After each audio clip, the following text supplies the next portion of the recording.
Hi, this is Chris Campbell, and welcome to the Food Institute podcast. Today, we welcome Pat Mulhern, CEO of DMA, and we'll be taking a closer look at how the food service distribution industry stepped up in 2020 to help keep Americans fed during a pandemic. But first, whether you are a first-time listener or becoming something of a regular, we ask that you share this episode on your social media platforms. Really helps us to expand our reach, and we appreciate it when you do so. And I should note we're also available on Spotify and iTunes now, so take a look for us there and subscribe if you haven't done so already. So with all that said, I'll introduce Pat and ask him how he's doing today. So how are you, Pat? I'm doing great, Chris. Thanks for asking me to be a part of this. Yeah, we really appreciate you coming on the show. And before we jump into today's conversation, I think it would help our listeners to get a little bit of a background about yourself and DMA. So could you share that with us? Yeah, happy to. Let's start with DMA. DMA is the moniker for Distribution Market Advantage. It's a 33-year-old company based in Chicago, essentially owned by most of the larger regional distributors in food service across the country. So we would consider ourselves to be one of three consortium slash companies who can manage national chain supply chain business for national chain restaurants. So, you'd know us from some of our brands that we service, most of the fast casual brands in the industry, many of the casual dine brands in the industry, and a few of the quick service restaurants. And we're really proud to do that and good at that. For my own personal experience in food service goes back almost 30 years, starting in the chain restaurant side. I worked for a chain restaurant called Bill Knapp's Restaurants, Battle Creek, Michigan, with about 80 restaurants. And I headed up purchasing there early in my career and then moved over to Kraft Food Service and on through what was Alliant Food Service and spent a few years at US Food Service. And in between that was part of the Vistar Corporation, which is now part of Performance Food Group. I took over as CEO of DMA about 4 years ago, and happy to say, even in the waning days here, hopefully the waning days of the pandemic, company's doing quite well. So I think that puts us in a perfect headspace to talk about those challenges in 2020. And as we noted, 2020 was a rough year for food service operations and by extension, food service distributors. So I was wondering if you give us a little color on pivots made by DMA and your members to kind of address the new realities of life under lockdown. Yeah, I mean, it's, again, hopefully we're towards the second half of the ball game here in the pandemic, as you brought up, Chris. I think there's been, significant pivots and almost re-engineering of businesses. As in my 30 years, obviously, as everyone says, never have we seen anything like this before. So I think probably starting at the top is the consumer.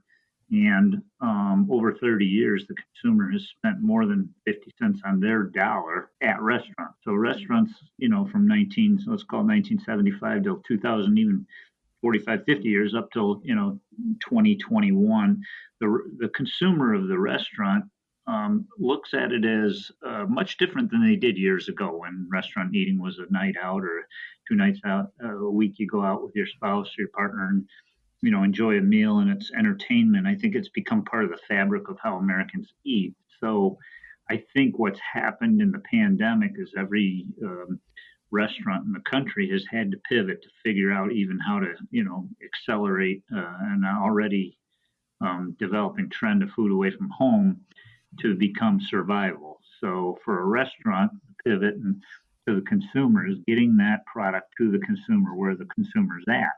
Well, where the consumer's at is home right now, especially in the northern half of the country where there is no outdoor dining. And, you can't sit at a park bench and eat a meal.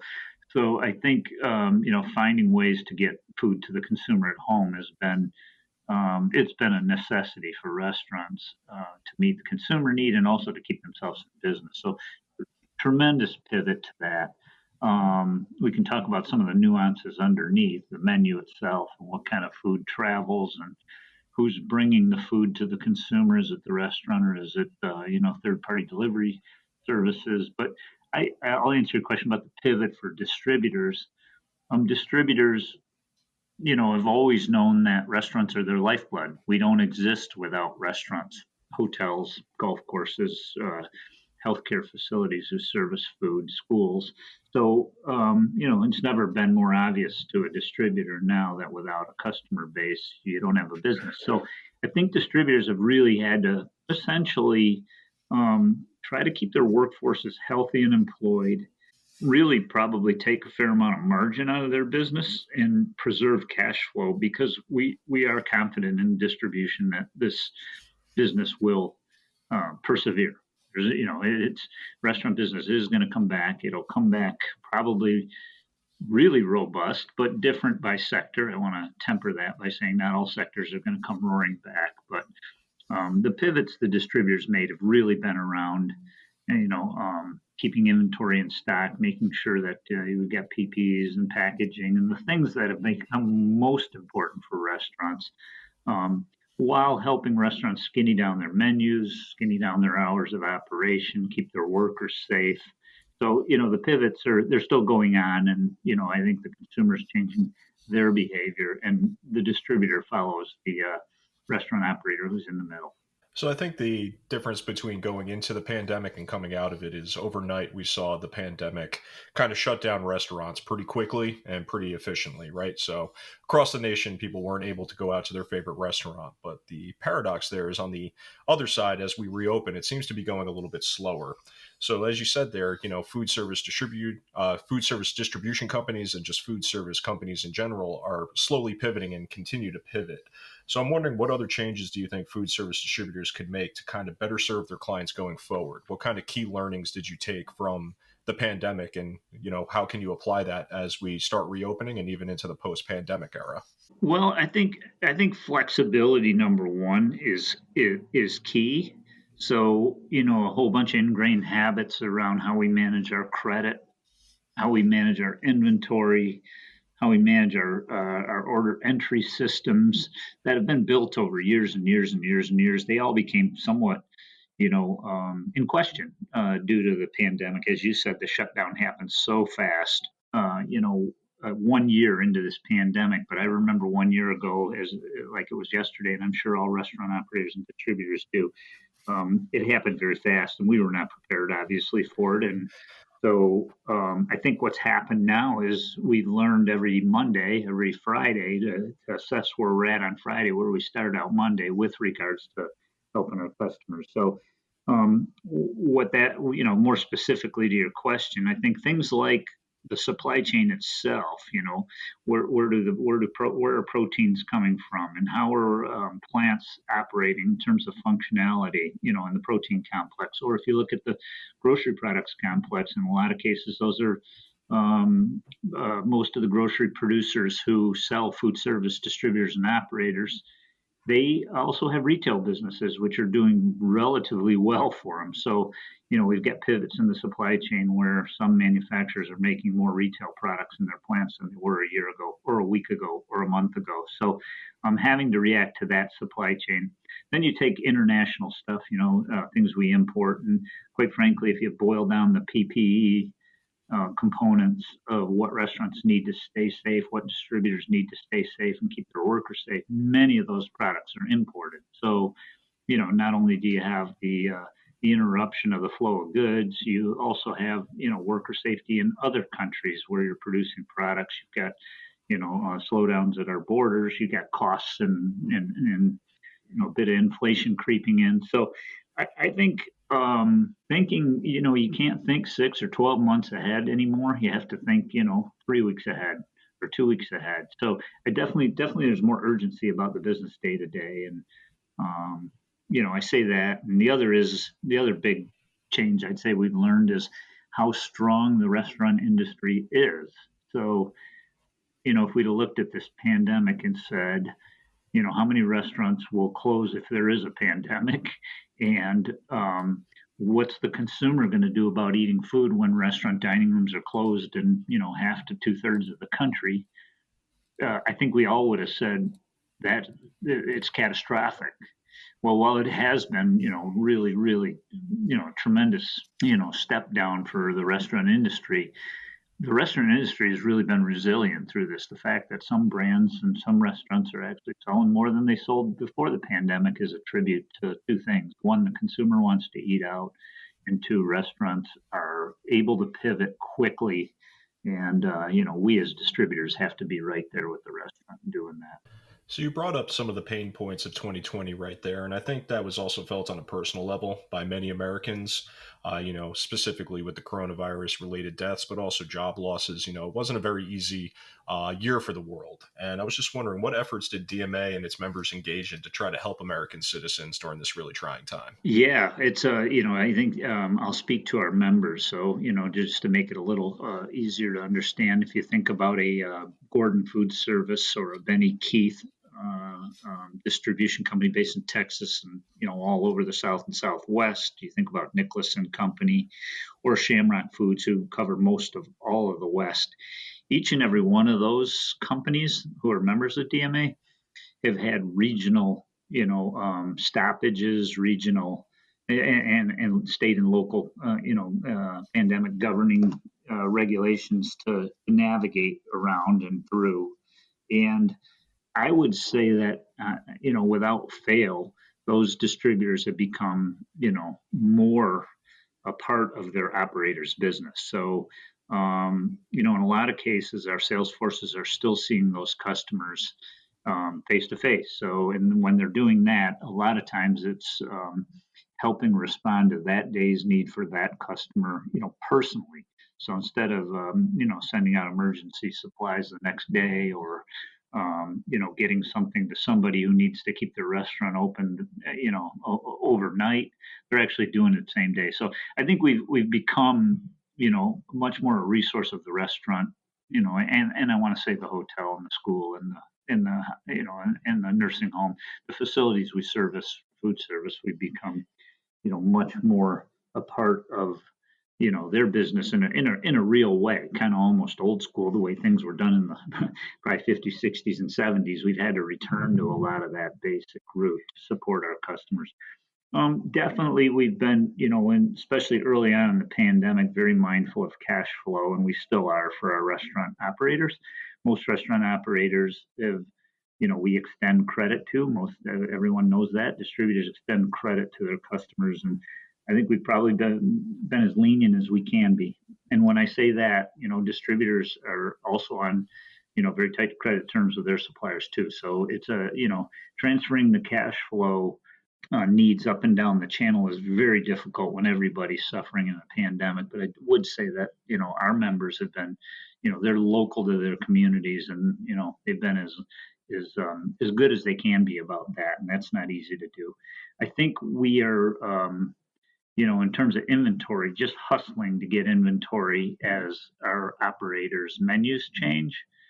So, when a restaurant that was doing 10% of its business takeout is now doing 65% of their business takeout or 75% of their business takeout, and, it requires that much more packaging. And those are inventories that we certainly would not have carried in our warehouses pre-pandemic. So, making those adjustments. Probably we've offered up a lot of food and related supplies to our existing customers in a discounted fashion.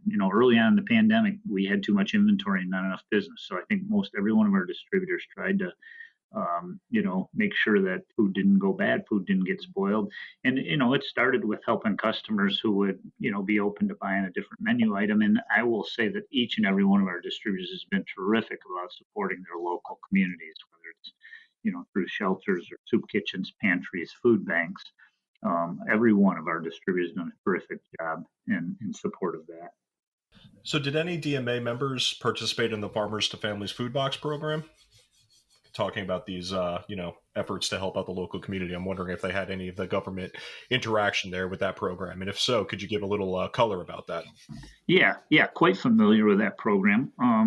We have 15 distributors in the DMA network, and I'm not entirely sure, but I want to say 3 or 4 of them participated in the Farmers to Food Box program. That was a terrific program where, incenting, growers to get product to market very quickly and to be paid by the government to do that, and that in turn that food ended up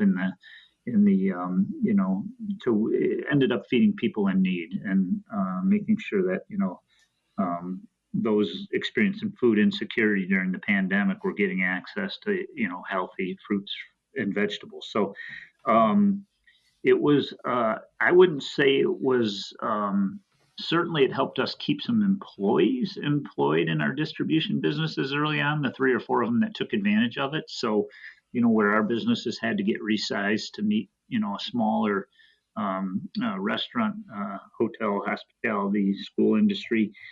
We were able to, in a couple of places, do that, and it was great for keeping our workforce on board and also helping the community. So I would say too, anytime those kind of programs, emergency programs come to bear, you have to be able to react very quickly. It can be disruptive to your business if you can imagine, truckloads of produce going through a building that are perishable that otherwise wouldn't have or never have in the past. I think you have to be situated, to handle that. I think the government probably learned a lot from it. Feeding America was in the middle of it. Our distributors were in the middle of it. And I think as, there are these needs in the future to keep folks fed who are insecure in food, we'll have learned a lot from this. So I think it was a terrific program. I think, it's one example where the government stepped in to help and was pretty darn efficient through the USDA in getting this program out to market quickly without a lot of, normal bureaucracy, I'd say. And I think that we all hope that this is going to be the last pandemic we see, but there might be one on the horizon. And in the past, we've seen with natural disasters and other events, we could require a significant portion of our population to stay at home for a little bit. So, in looking at that program, what could be done to kind of improve that private-public alliance in the case of emergency again? Oh gosh, it's a really good question. I think Feeding America is the umbrella organization that exists in the U.S. to help food banks, in 200 plus communities around the country respond to what you're talking about, whether it's earthquakes, hurricanes, fires, floods, tornadoes.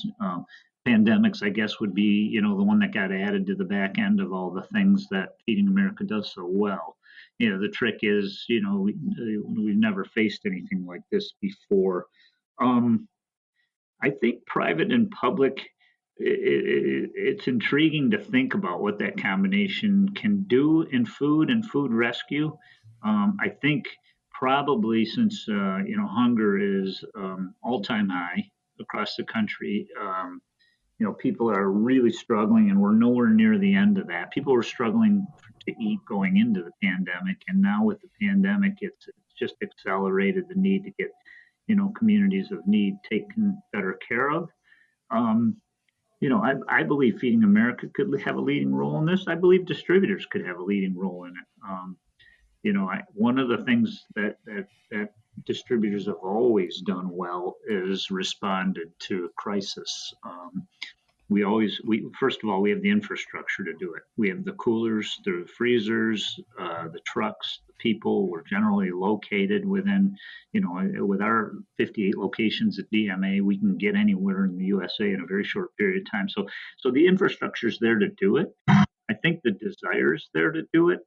I think it takes continuity of planning, post pandemic to, get after what you're talking about, Chris. I do think it's, there should be better thinking around these types of emergencies because they, like you said, hopefully not another pandemic, but we know we'll deal with disasters in this country 2, 3, 4, 5 times a year in different geographies, and having a standard private public response and possibly the government backstopping the public a bit and the private companies, and I know I can almost speak on behalf of our network. We'd be honored, privileged, proud to do that.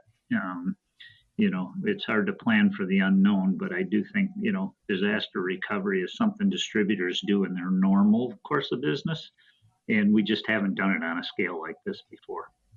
And to shift gears a little bit, the pandemic year really changed some eating habits in the United States. One of the things I've picked up on the Food Institute podcast over the last 12 months is there's this new consumer demand for healthier eating. And I know that doesn't always go hand in hand with going out to eat at a restaurant, but I was wondering, have DMA partners shifted to offer healthier fare to restaurant partners? Have they seen this uptick in ordering on their side? Yeah, I'd probably again say pre-pandemic that was not just a trend; it was a movement. I think if you cut across it, from an age and demographic standpoint, those that are age, 0 to 35 are eating different and have been than their parents or their grandparents. So I do think healthier eating, I will never call healthier eating a trend. I think it's healthier eating is a way of life, and it's definitely going to continue. I actually would say during the pandemic, and I'm not speaking for the grocery side of the business, but definitely for the food service side of the business, I think healthier eating's kind of slowed up a bit. I think there's been just a noticeable difference, and I just look at our own business and know where we're shipping groceries and what groceries we're shipping to which restaurants, and I would say comfort eating's become, more. There's been a return to family meals, comfort eating, quick service restaurants who are well suited with drive-throughs and digital apps and delivery and curbside. I think those types of menus that travel well aren't necessarily the healthiest, offerings. So I think there's definitely the return of the continued American diet getting to healthier foods, fresher foods, lesser ingredients, a cleaner ingredient stack, and lesser processed foods. That is here to stay, not going away. I think of it this way: pre-pandemic, maybe 15-20% of what a food service distributor would sell would be quote unquote healthy. I think that 15-20% is heading to 30-40%. I think temporarily there's been a little bit of a almost, I wouldn't call it a backslide, but just easier to prep, more comfortable foods, bigger, not bigger portions, but family style portions have helped restaurants, to keep themselves economically able to survive the pandemic while giving consumers good value. So, you certainly can get healthier foods when you order out, but it's more difficult, right now than it has been. Well, I guess there's a mental health component there too, and sometimes comfort foods can help that aspect out. So that makes sense to me. But even just looking at that, we've seen reports here at the Food Institute that indicates Americans are now more adept at cooking their own meals at home, which you would make sense considering the lockdown efforts that have taken place across the country. People didn't really have much of a choice, and they've had plenty of time to practice. But I do think that human nature dictates social interaction, and it's something that we require. So, with these two things in mind, what do you think is going to happen with the U.S. food service sector when the pandemic ends? Do you expect dining out to return to, exceed, or lag pre-pandemic levels? And if you could, maybe explain why you think that. I think food away from home is going to come roaring back, and then I put a period after that, and then back up a little bit. Roaring back doesn't mean that 250-seat restaurants, bars, and grills are going to be filled to capacity, on the day that we feel that, vaccines have, we've totally outlasted this pandemic and moved on. I do think restaurants right now are innovating. You don't see it because they're not open in a lot of cases, but restaurants are innovating. I think you're going to see a tremendous curiosity in the consumer about what restaurants do on the other end of the pandemic. When I say that, I mean, where will they be located? What will they look like? Are they going to have windows on three sides and you're going to have a walk up window, a drive through window? Are they going to have picnic areas? Are they going to, instead of dining rooms? I just think you're going to see a recreation of the restaurant business that is going to be exciting and efficient, to be honest with you. My guess is for the next foreseeable future, next 12 to 18 months, you're going to see a lot of outdoor dining, and outdoor dining will probably go from, patios and street, side dining outside of a restaurant to you pick something up and head for the park, or you go to the beach, or the use of public land and combined with restaurant food is going to be a big deal. And obviously, retail can participate in that as well. But I think certain foods have tethered restaurants to decent health through this, right? Like to go chicken for sure, to go bowls of any sort of bowl, whether it's starting with a traditional kind of Mexican bowl, or whether it's healthier bowls or protein bowls. I think those foods have done really well. Um, Certainly I would say, burgers have done well, always do well. But I think burgers, because they are easier to deliver through drive-throughs, and there's so many choices, and many quality choices. They've done well. I think on the other side of this, your point about people know how to cook and like to be in their kitchen, I think that's true to a point and has been for years and years and years.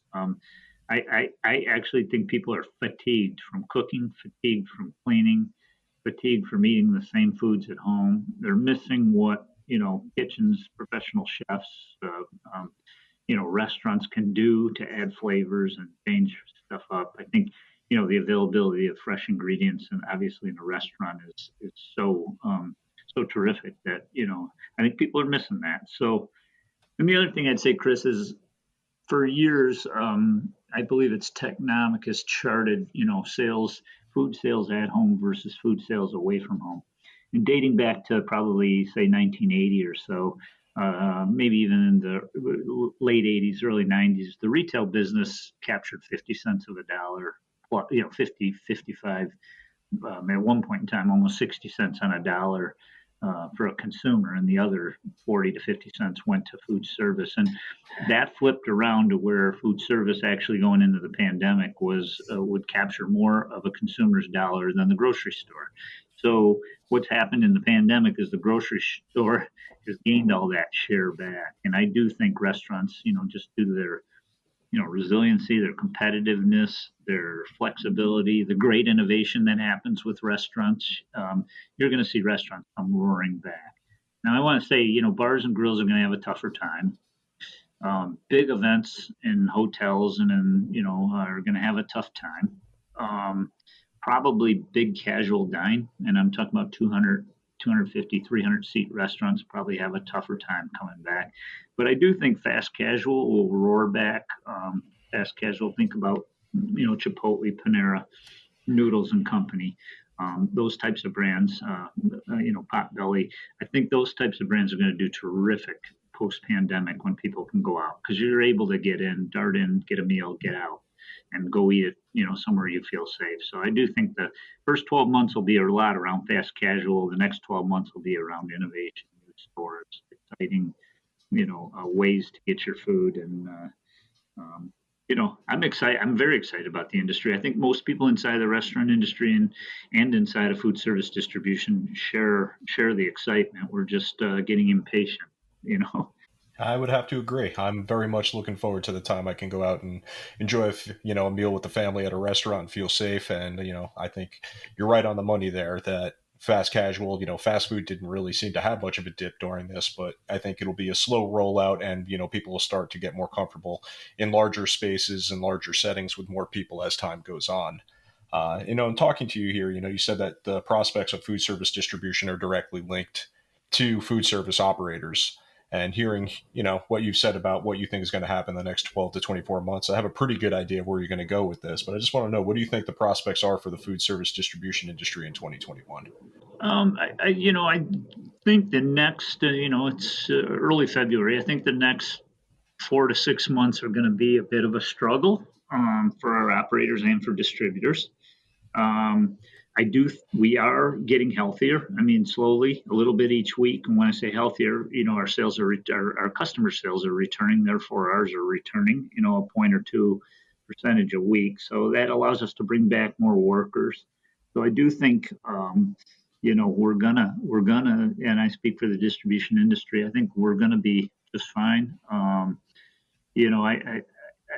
think.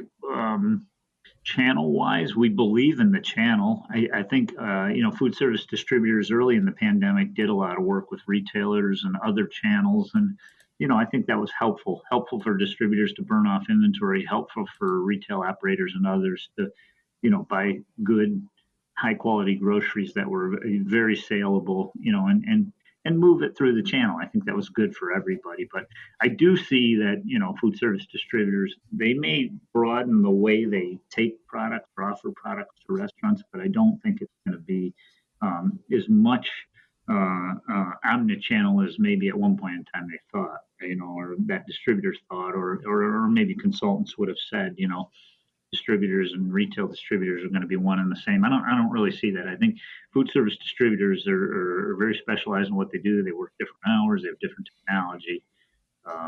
different product mix, different, case and cube. There's a lot of nuances to the business. But I would say, all in all, I think most owners, at least in our network of independent distributors, believe in the model they're in and have no reservations that things will get better. It's I think as you ask about 2021, it'll be a little tougher here the next 4 to 6 months to we're going to gain a little bit of ground, but we're really dependent on the consumer of away from home foods being comfortable going out to get food in a food service establishment. So I think most distributors were able to right size their expenses.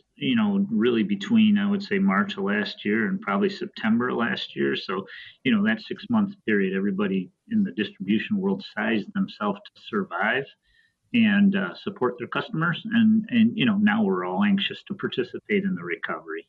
All right, so I think that about wraps it up for us this week on the Food Institute podcast. Once again, I'd like to thank Pat for his time today. And Pat, where can our listeners go to learn more about you and your organization? Yeah, thanks, Chris. www.dmadelivers.com. Great place to find us. You'll find us on LinkedIn as well. And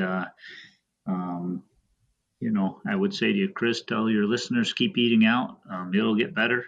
And no matter how good a cook you are at home, you can't beat the restaurant operator for great quality food.